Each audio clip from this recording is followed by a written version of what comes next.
Hey everyone, here's a very quick side-by-side comparison of these multi-device universal remotes by One for All.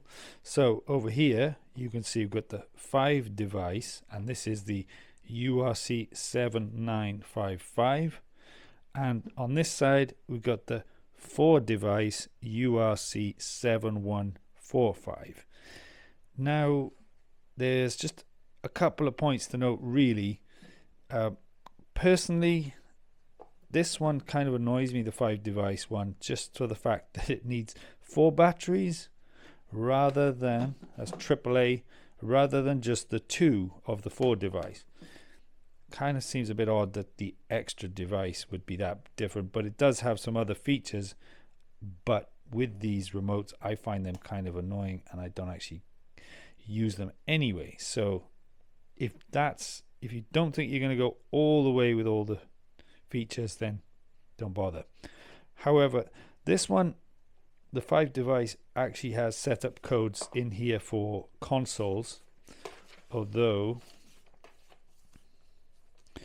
that is what the media option is there. So the consoles listed, as you can see here: Apple, Asus, Dune, MTech, and etc. Microsoft, Popcorn Hour, Philips, Roku, Sky Australia, Sky, etc.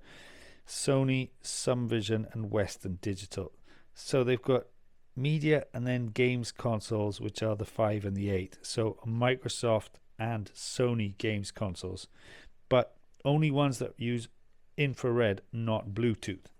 So if you need the games console, obviously the 5 is going to be the one for you. However, I also like much more on this one the fact that these buttons, the volume changer and the wheel, are actually made of stronger stuff. At least they look it. And this one is all very plasticky. It just doesn't feel the same. I like having those directional buttons on there that you get here, you don't get here. Maybe it makes no difference to you, but for me that's quite nice. I mean, in terms of functionality,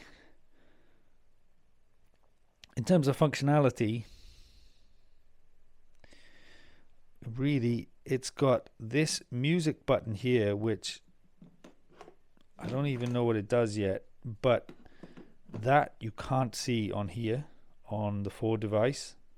However, if you look at these around the wheel, these functions, they are actually up here anyway, so you're not really losing them.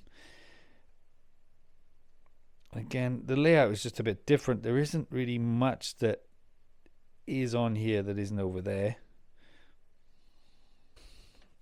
And just to give you an idea, this one, for instance, this one on here that's on both is actually a combination or a macro button. I mean, it says here activities, but so you can set it to combinations of TV and set-top box, turn them on together. Okay, it's quite nice. TV, set-top box, and audio, TV and audio, i.e. soundbar. So Blu-ray, turn on your TV and your Blu-ray player in one go. So you can set these up, but again, you've got that on both. And as you see here, actually you can program a macro, right, by pressing the magic button and then entering 995, and then you get to do a series of events or sequence. So maybe you want to turn on TV, turn on set-top box, mute set-top box, eject, pause player, whatever it is. You can do that, and you've got to delete. But they both have that macro function.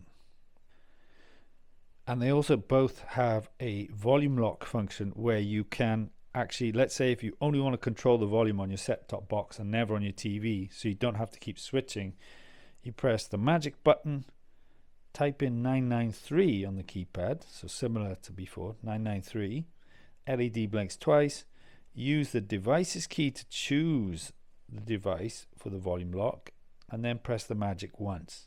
Then you will always have volume on that single device, just to save you a bit of time.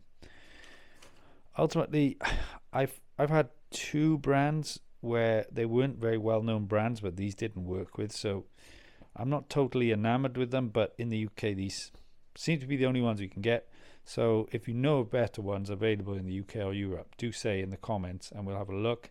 If this was in any way helpful, like and subscribe for more. And also, if you've got any questions, leave them down below. If this was helpful, like and subscribe.